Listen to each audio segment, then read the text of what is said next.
Welcome to the Ash Cloud. I'm Ash Sweeting. Today we are joined by Rich Bradbury, a regenerative rancher and grass-fed beef producer from the desert mountains of Oregon. Rich's journey towards regenerative ranching began in the 1980s when his parents attended one of Alan Savory's holistic management courses. His journey continues to this day. Rich, thank you very much for joining me today. Pleasure. When we were talking just before we started recording, you mentioned that your parents were one of the first people to attend the Savory Institute here in the United States. Can you tell us about that experience and how that has guided both the way they ranched and the way you ranch?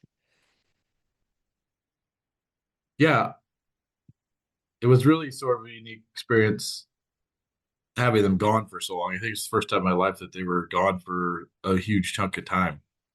And I actually went and lived with a family on another ranch, and so I got to see how this other ranch worked, and it was pretty fascinating. But I remember when my parents came back, I think they were looking at the world through sort of a different lens, and I was pretty young to I could see the transition, but I didn't understand all the transition.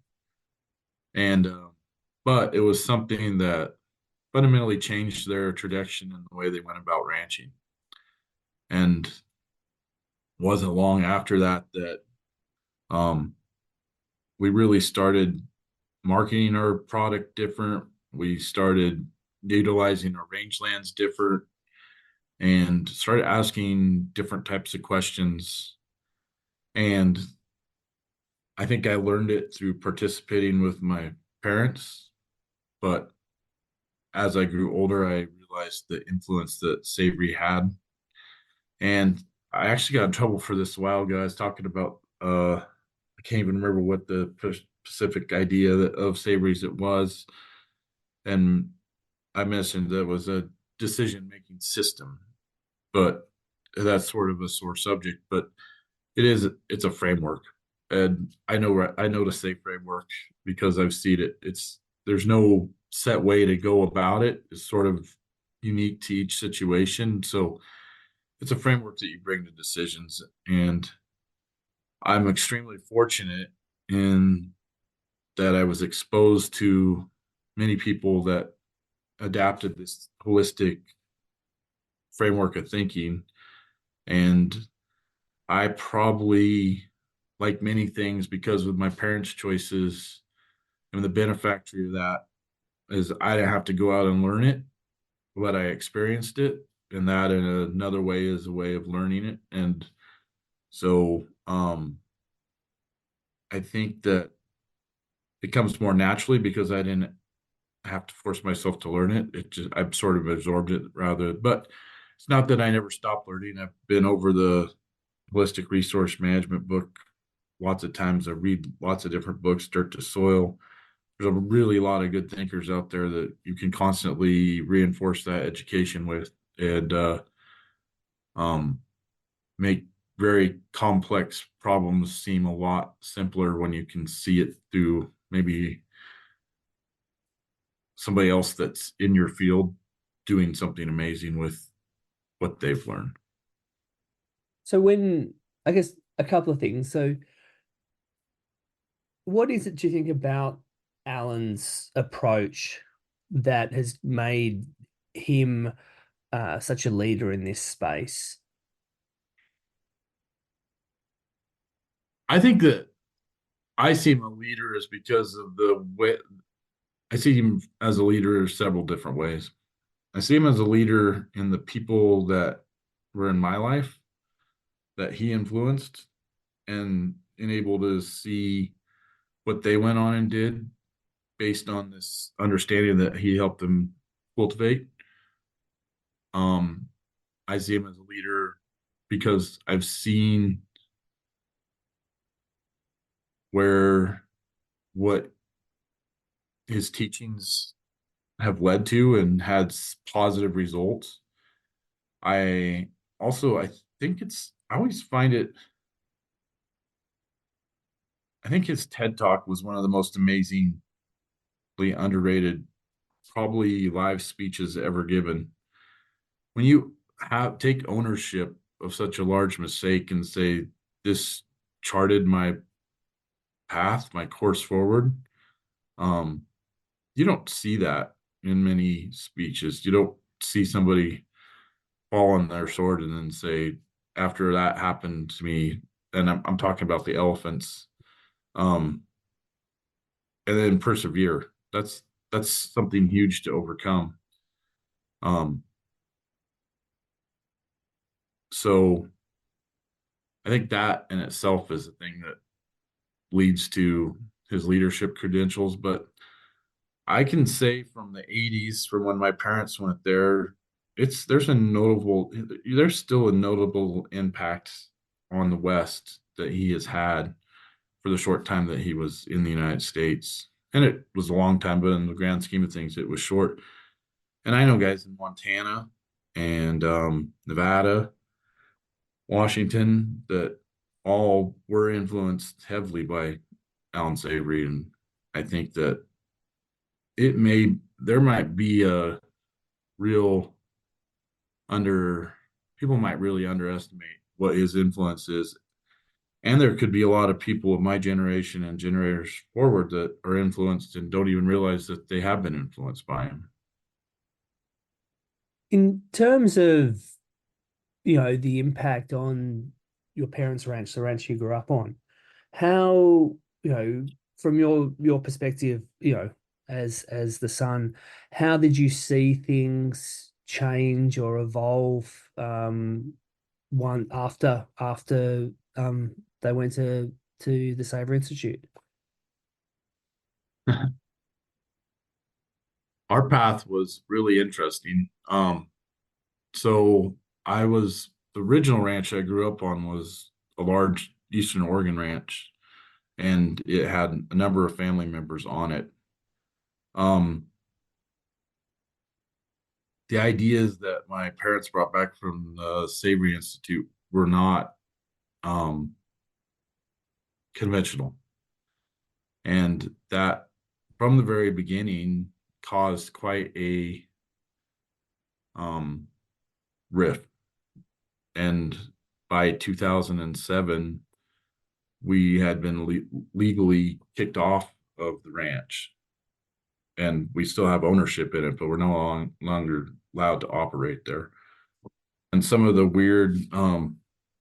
things that made people uncomfortable was um, feeding protein supplement during the winter and not haying certain parts of the ranch and allowing those cattle to graze on that forage during the winter when it was dry, which was taboo. And my sister, now we have a lease in northern Nevada where my sister and my brother-in-law ranch, and they don't feed it any hay. But we would have never got to that place had we not been removed from the other ranch.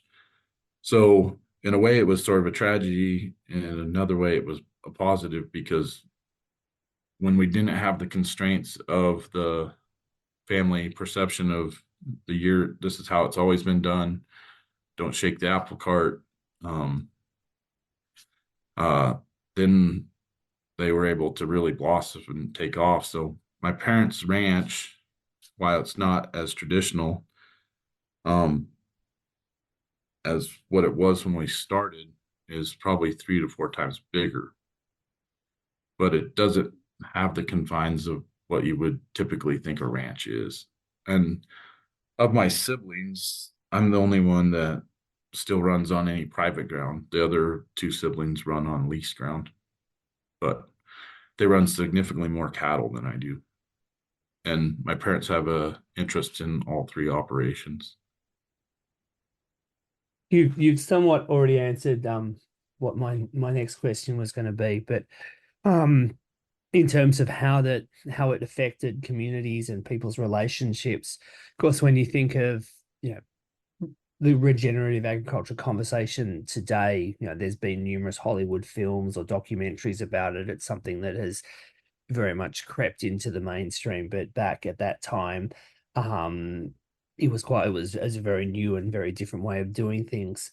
So you spoke about what happened within um, your family and the tragedy of how that kind of affected relationships between members of your family. How was it within the broader ranching community? And then also, I guess, you know, were there any differences as you moved towards the customer with retailers, with wholesalers? Um, if there's anything you can share with in that space, that'd be great. Thank you. So, um, I'll I'll skip ahead to 2015 when we were standing as part of Country Natural Beef. We'd go do these in-store visitations and meet the customers. And in the late 2000s, 2007, 2008, 9, we were standing in these stores, and the people were kept asking us, why don't you do grass fed? And in our minds, it was impossible. I mean, the scale isn't there, but it nagged at us, and um, we started to explore different grass fed options. And it's an interesting thing because for most of the industry, grass fed still is impossible. And we've gone on and we started another co-op that's called Country Natural Beef, or not Country Natural Beef, I'm sorry, Desert Mountain Grass Fed Beef. And my operation is exclusively raises grass fed cattle. So I do still market a lot of cattle as 4 weights, 6 weights, but a lot of them still, a good percentage of them go into this grass fed program and get sold in Seattle, Salt Lake, Denver, um, not around the Boise area. And I I witnessed it both with Country Natural Beef in the 80s and now with Desert Mountain Grass Fed Beef um, since 2015. It's a lot of the industry takes it as a affront that you're not doing things according to the way that you're somehow your market is somehow a judgment on their market. It's not. It's just a different decision on how you want to interact with your customers and what you want to talk about when you talk about what your beef is. I think that the grass fed thing has been a struggle to build the organization and group. I'm not sure I'm still with the group that I'm going to be with in the long term, or if I'm going to go more rural or local. But I know the one thing I know is that I don't ever want to stand in front of a customer and say that I raise feedlot beef. I might raise cattle that somebody else buys and puts in a feedlot, but I'm going to raise, my priority is to raise as many cattle that'll be grass fed and go through that system as possible. And um, I don't think about it, but I could see how that could be an extremely difficult stance to take for somebody that has been ingrained in the traditional beef industry for years. So I don't have that paradigm anymore. It's been chipped away at since the 80s. So I'm very confident to say that I'm perfectly happy just saying that I raise 100% grass fed beef. How you mentioned earlier before when we were chatting before the podcast that part of the country natural beef program meant that you had to spend time in front of customers, and by customers being actual consumers, the people who eat the product, at least a couple of times a year. How important has that time speaking to your final customers been in terms of the decisions you've made and the path you've taken in terms of regenerative, grass fed, how you market your beef, those sides of things? It's been important in so many different ways. It's important. to see how much people truly care about their food. I think that it changes your perception about what kind of product you want to put out there. Um, we've gone through several big transitions. The very first one in the 80s was the hormone free. And in the 80s, that's when, 80s, 70s, that's when the hormones really being out there, they were really being marketed. So to step away from the hormones was huge. And then in the mid 90s, we went through, this is all driven by our conversations with customers. This is what the customers wanted.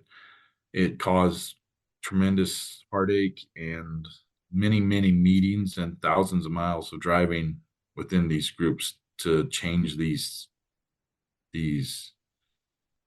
procedures or things that came with traditional beef. And the I was just about to go to college or in my first year of college when Country Natural Beef tackled the antibiotic free. And that was a bridge so far to think that you would go away from antibiotics. And the reality is, nobody went away from antibiotics. They just removed the cattle that were treated with antibiotics and they went more into the traditional markets. And then the cattle that were antibiotic free, they went on to be in the program. And that was a small, it seemed when you look back on it, that's a small, simple solution. But at the time, going away from antibiotics was like the end of the world. And how are we going to survive? What was an antibiotic and what wasn't? Was sulfur antibiotics, or what's live? Anyways, um, I just remember the heartache that it caused, but it was all because somebody was stood in front of a customer and that finally heard what the customer was saying. And then you still to this day, you see the traditional beef industry trying to discredit the use, saying that antibiotics doesn't have that make that big a difference. Well, it may or may not, but it does make difference to the people that are buying your beef. And ultimately, in business, that's who we're catering to. So, the next big swing that took a lot of heartache and a lot of meetings was moving to the Global Animal Ship Partnership and humane treatment of beef and low stress livestock handling. And I will say, probably Savory brought a lot to our operation, the Savory Holistic Resource Management. I would say the second biggest transitional point for our operation was to really adapt to and learn holistic livestock or low stress livestock handling. And we're still very much a horse and cowboy operation, but um, that was really that was a huge thing for our operation. And I can't even imagine going back to a time prior to just livestock handling. And but that was once again because we sat there with the customers and that's what we heard.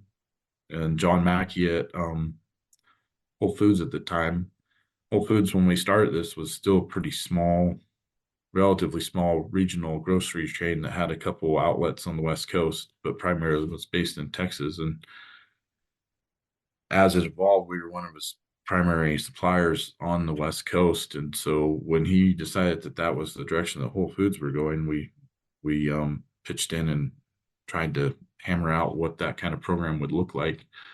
Am I happy with how the program looks now and the how it um, position it puts ranchers in, the margin, how it erodes at the margins? I'm not really happy with that, but I will say it's one of the probably the best things that ever happened to our operation. And I don't think we could have probably gone grass fed had we not had that component first. And then grass fed was the last and final thing, not the last or the final, but it was the last big transition we made. And that one's still very much in process, but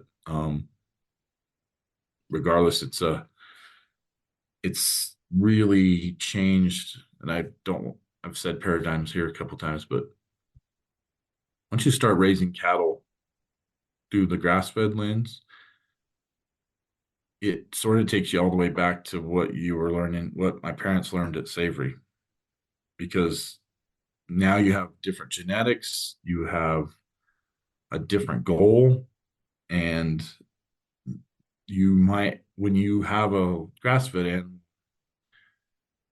it takes your, it makes you more of a long-term thing here because now you're not just raising a calf for 18 months or you're raising that calf for almost 2 years. And that little bit of degree of difference makes a lot of, it makes you make a lot of different managerial changes. And it also makes you focus more on the genetics.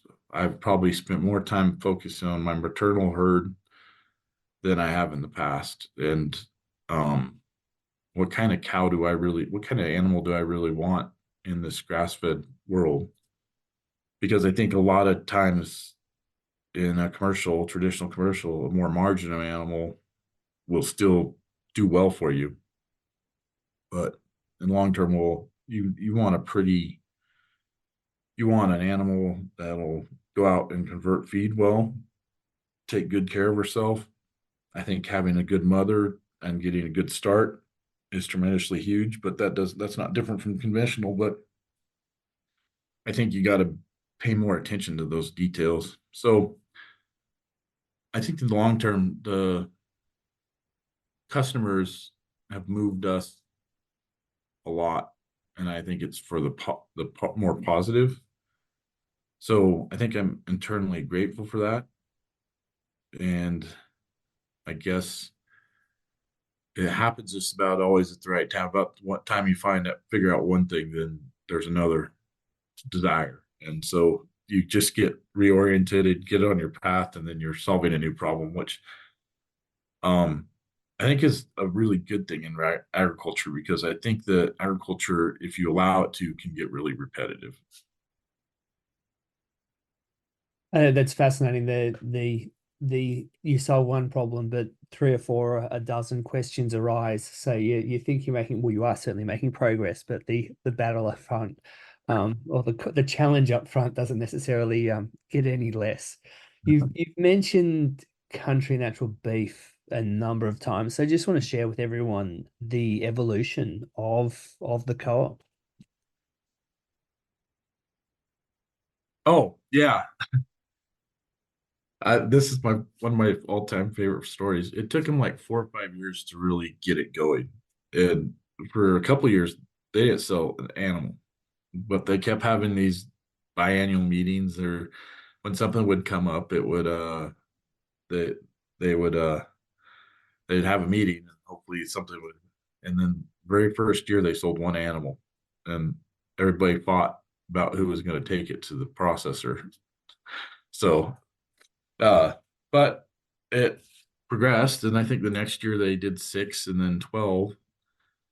And this was with the bunch of ranchers that all had 200 plus head that they were trying to market through this one program, but they stuck with it. And there was some great people that came in and out of the organization and left their DNA in it. And still to this day, it still evolves. And I can't say right now because I haven't been in a meeting lately, but I know there's over 100 ranchers in it now from all over the Western United States and Hawaii.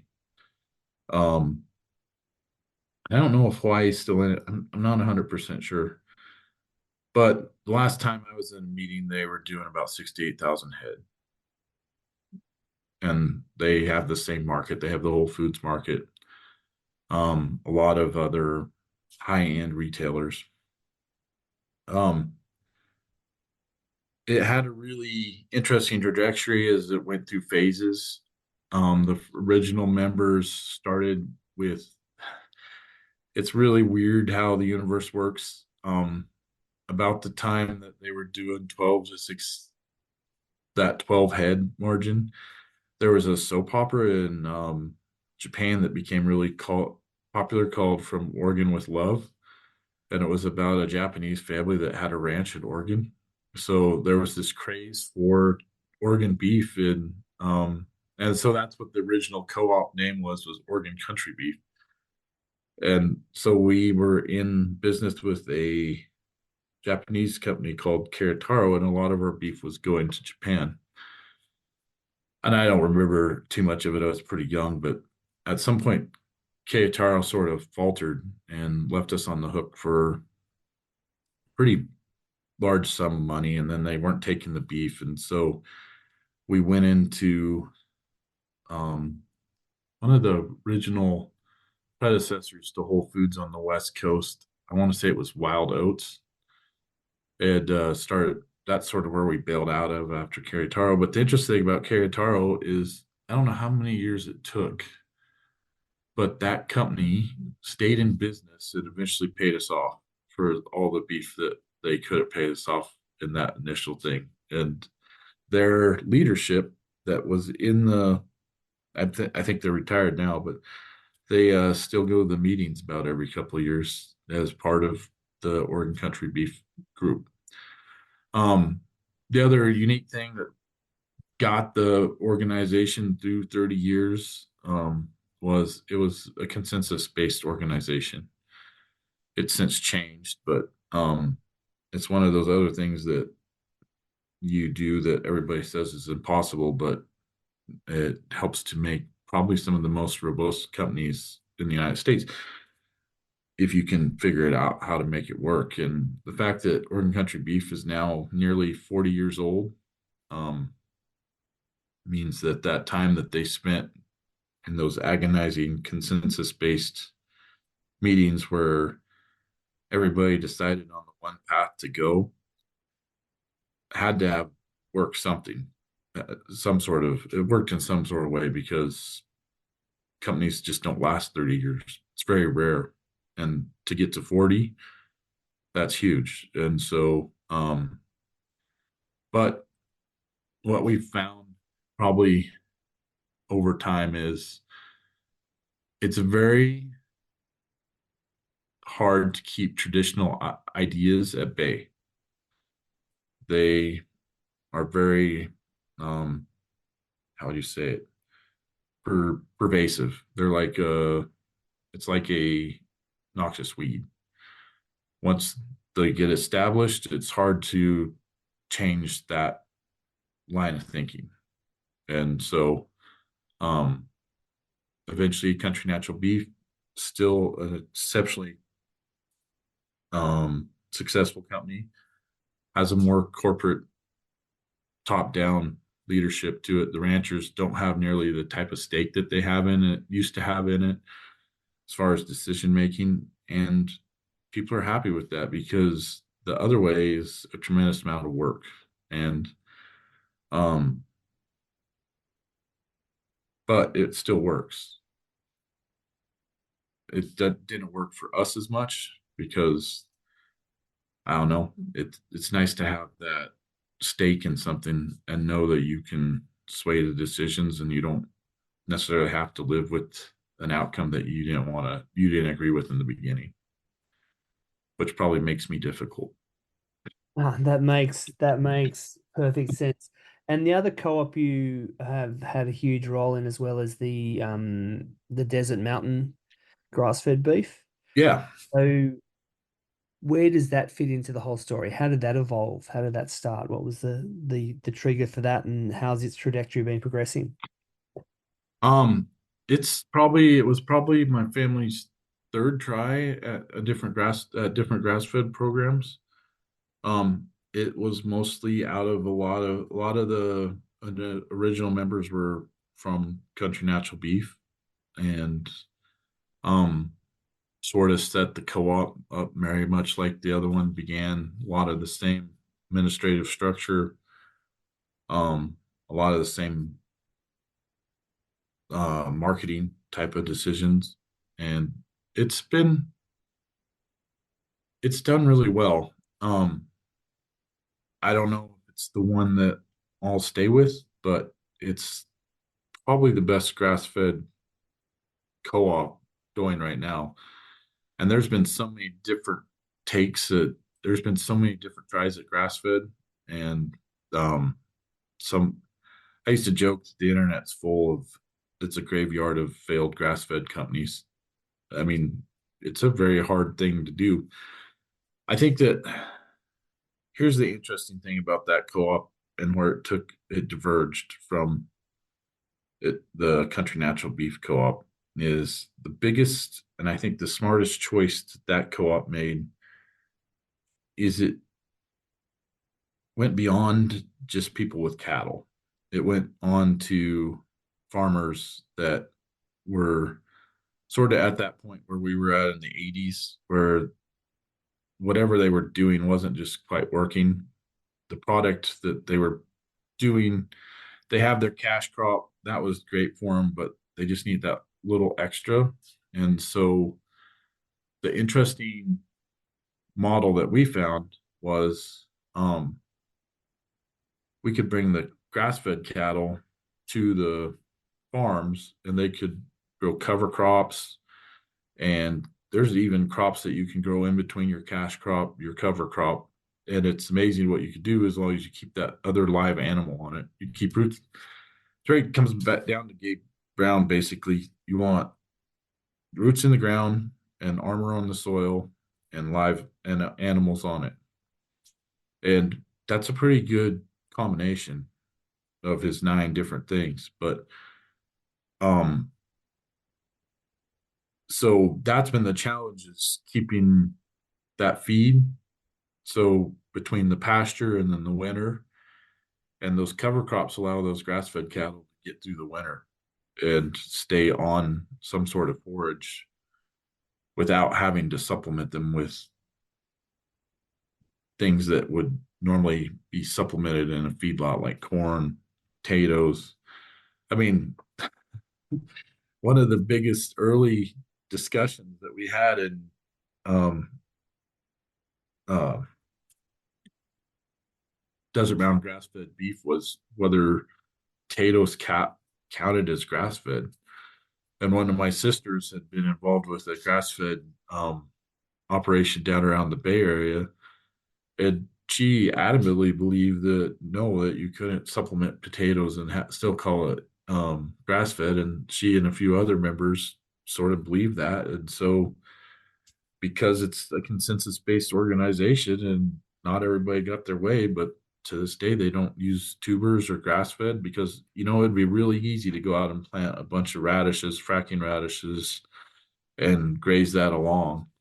But they decided that that didn't count as grass-fed, so in its purest sense, so we don't do that. And I was looking at that with some guys in Central Oregon. They thought that that would be the it's really cool what you can do with the fracking radishes or the tubers and that kind of stuff. But in the long term, it wasn't what the group decided, so we just found different ways to go about it. How much was the conversations with consumers and things like that impacting decisions like that around the tubers and the radishes, or was it more something within the organization? I think the interesting thing about the grass fed is I think it's uncharted territory. I think it's something the consumers wanted, but didn't really have a path to how to get there. So they said they wanted it, so we're trying to give it. And then we got to sort of play off of their feedback. And my sister had the experience where the tubers were a problem with a previous grass-fed group that she was with. So she sort of carried that on to this group. So she learned from previous consumers that maybe the tubers were confusing as far as whether they were grass-fed or not. And when you get thinking about it, feedlots, especially in the Pacific Northwest, feed a lot of potatoes, and it can get confused. It's got to be really clear for customers, especially around the feedlot issue. I had There's a lot of people that try different types of things around feedlots, like they'd buy um, circles and or pivots, and they'd build feedlots next to them, and they'd let the cattle out, and they could eat on the pivots, and they'd come back and they'd feed them at the bunk. Well, that was super confusing. I mean, it makes sense in the ranching world, but then you can't say 100% my cattle don't go to feedlot, Yeah. at least the ones I'm marketing to you. And I have to be able to say that. But I also will go to the same store and say, hey, not all my cattle make it to this program. Some of them go to a feedlot. It's just the reality of the business. But my goal is to get 100% of these cattle grass fed. But the the market just doesn't grow that fast. it it's an interesting kind of window, I guess, into human the way we think that that hybrid system where you're basically using the best of both worlds. You're growing as much grass as you can and using that as efficiently as you can, but then you've got a backup being the bunk, um, because it doesn't fit into the the narrative that gets all the way to consumer, which is grass fed or grain fed, which is very binary, very black and white. It ends up slipping through the gaps. Whereas when you perhaps look at it from a environmental or ecological or sustainability perspective, by using the resources more efficiently or as efficiently as possible, it can be, it could really make a difference in that area. But it doesn't, the complexity of that gets lost as you get further and further away from the ranch and to the consumer. And I guess that comes a bit back to the urban rural divide and how, people in the cities just don't have, they don't know what a ranch smells like, feels like, what it's like to walk around one, those sorts of things. How do you see the urban rural divide as, um in terms of making your business more challenging, or in terms of the longer term, um trajectory of the industry? I think I will state, like I told you in the beginning, is when you're standing in front of a customer and you're talking about your beef in the store, that divide just completely falls away. And but as soon as you get back to the ranch or as soon as you go back to your kitchen, uh, it starts reemerging itself. I've been really studying regenerative agriculture probably since 2014. So this will be 10 years. Um, and the thing I struggle with is um, all the experts that want to tell me what products to use, what technologies to use, what I should be doing. I don't think I've ever seen an expert class rise as fast as I've seen the expert class that comes with regenerative agriculture. And I think that what I came up with in talking to the country natural beef and that evolution, we didn't have that expert class that came along with it. It developed over time. And by that time, we were already sort of the authority in that natural beef market. And so it probably didn't affect us as much. But the expert class in regenerative agriculture was there pretty much from day one. And why I love to go and talk in the stores to the customers, and once I'm in front of that customer, I really don't have any problem explaining how my operation works.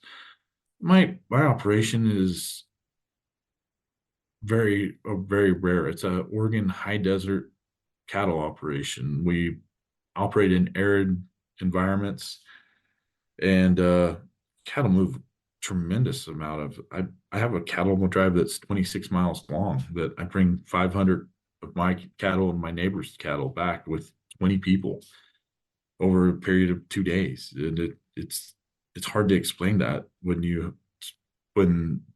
the expert that's telling everybody about grass fed lives in Kansas.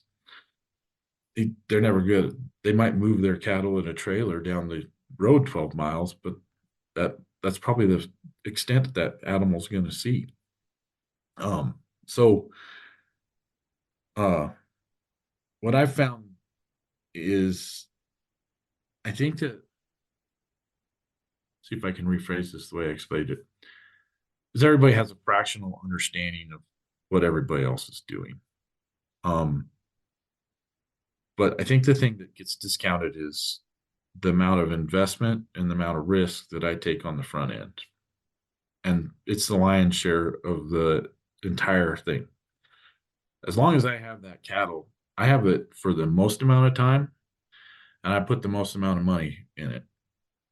And so what I have a hard time reconciling is people that have think that they should have more input into that without making similar investment and taking similar risk. And it's something that's really unique in the food system. And I bite my tongue a lot and I try and help educate people.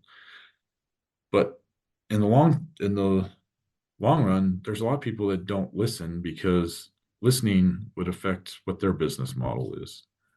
And it puts us all in this weird position. I think that regenerative agriculture is going to overcome this expert class, but it's going to take a while. And I think the problem why it is that there's so many younger people and completely new people to agriculture. I work with a guy that's been in agriculture a grand total of 4 years. Um, Next year we're going to do we started a cattle project this year where we partner. Next year it's going to be on some ground that he bought.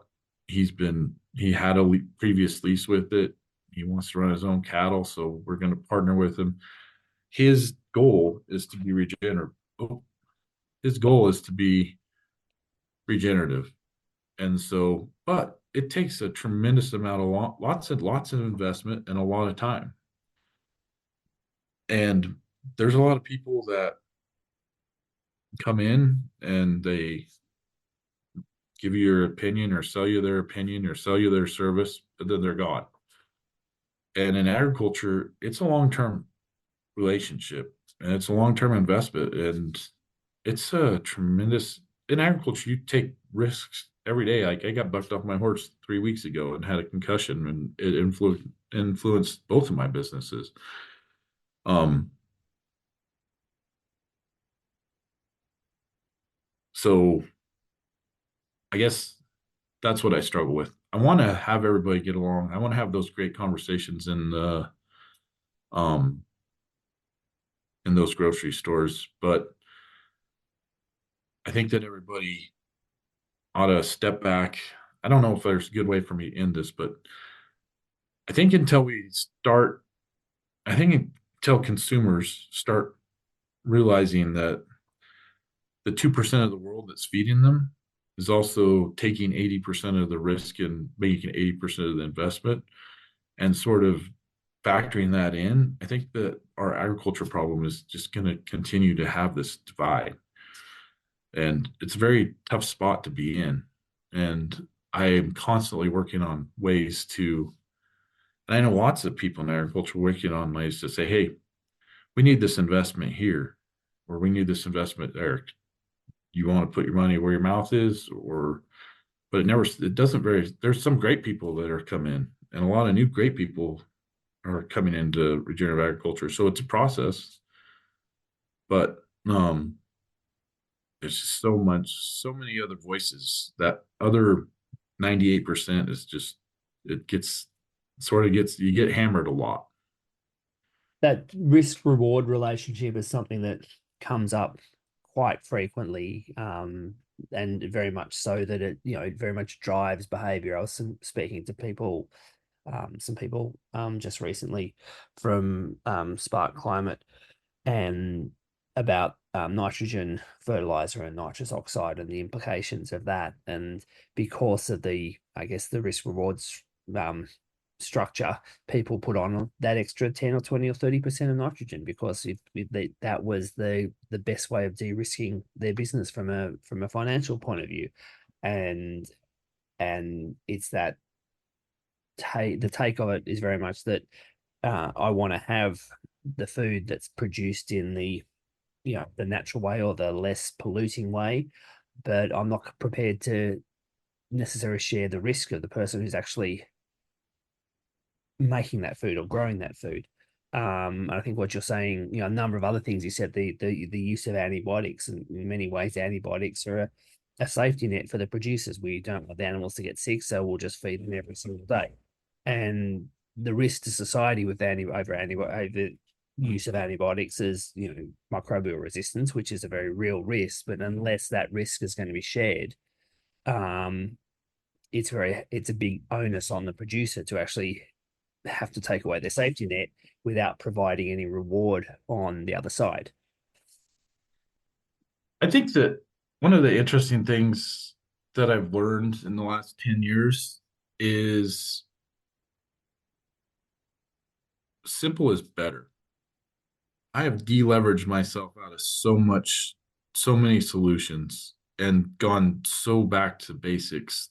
And I thought my operation was basic, but I've strove to even make it more basic than what it is. I mean, probably as technically advanced as I was into everything. I was into the RFD tags and the genet. I paid some to get some of the most first DNA samples done. Um, it's to me, it seems a lot like trappings. It's not really building robustness into a system the way that you should be focused. What you need to be what I feel you need to be focused on is your soil, your water, your animal health, and that's the basics. And everything else is really distracting from that. But those are the things that are constantly pushed on producers. Is these? I guess I focus on my mineral. I probably but there's these things that are sort of these universal constants that make animals healthy, and it's a good mineral program is a game changer. Good soil health profile, it's a game changer. How much, are you using that soil in such a way that you're building resilience into it? That's the regenerative agriculture that we should be focusing on. We don't till, we graze. I've started to eliminate the amount of hay that I produce. It in the place where I'm at, it was those meadow pastures were mostly used for hay in the winter. We started asking our questions: why are we paying for leases and moving these cattle to these leases when we could be utilizing and building soil resilience? So we did stuff that's completely counter to it in sort of this going back to the basics thing. And so the most technology that my cattle see are the electric fence, and when they get ultrasound to see if they're pregnant. And those are two proven types of technologies that we can use. And from what I've seen of most of the technologies that get thrust upon me, well, an Excel spreadsheet, um, they don't really add that much benefit to the process. Most of the tools that you need to do regenerative, you have already at hand. Where do you see the future of the beef industry?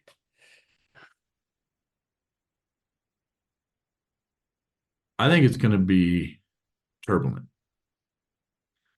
And I think that I see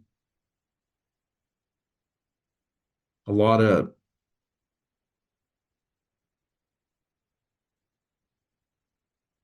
I think it's going to be a turbulent time, probably for the next 15 to 20 years. Um, I think that the society as a whole is really going back to examine what the food system, what our food system is. Um, and I think that there's a recognition. I think that I think a lot of people are starting to recognize that it needs to change for everybody's health. I mean, obesity. I've been working on losing weight myself, and I have a daily activity that's probably more active than most people, but I wasn't eating the right time. This trend towards highly processed foods and making them uh okay, that's not going to last forever. That's not something that's sustainable. Sort of goes against the very idea of regenerative practices. we're not even practicing regeneratively on ourselves as a whole, as a society. And that transition is going to be turbulent because regenerative is a lot more of doing with less in a world of abundance. But the rewards for living a regenerative or operating regeneratively or living regeneratively are resilience, health, community, these types of things. But I think that's going to be, I think we can get there, and that's probably the only way. That's probably the only solution forward, and our world's going to look much better. But I think it's going to be a huge disruption, and it's going to affect the beef industry like it's going to affect lots of other industries. But I think we're at that tipping point, and I think if I got too far out my if I put my Nostradamus pants on too much, that I just sound like Looney Tunes. But I think that, and that's part of the reason why I'm trying to make my operation as basic as possible and take out those expenses that might otherwise hinder me later on, so that I know that I'm running as basic and simple and as healthy as possible, because I think that those are the foundations of getting through this next disruption. I I think if you overcomplicate, what is it? I think one of my favorite articles ever written, Will Harris wrote about the difference between complexity and oh, now I can't, I'm gonna blank on it. We don't understand really difficult systems very well. We do a lot better when we manage for the things that we can understand. That's And I very, think the very idea in ag is just they just keep putting all these really complicated complexity and complication. They put all these complex systems on us, and we just need less of that. interesting. On that note, there was a guy who's the CEO of a biotech company called Inco Biotech, based out in Boston, and he said that the Apple is much more complex than the Apple iPhone. Yeah. I, I think this might be, I think that this may be with AI and our our dependency on technology. I think that that line of thinking, the Apple is far more complex than the Apple iPhone.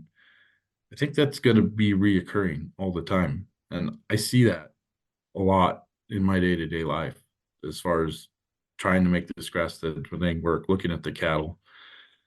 And it's just fascinating to me. And I think that we can make it so much more complicated. We can just make it super simple. We are basically out of time, Rich. So before we go, is there anything you'd like to add that we haven't already discussed?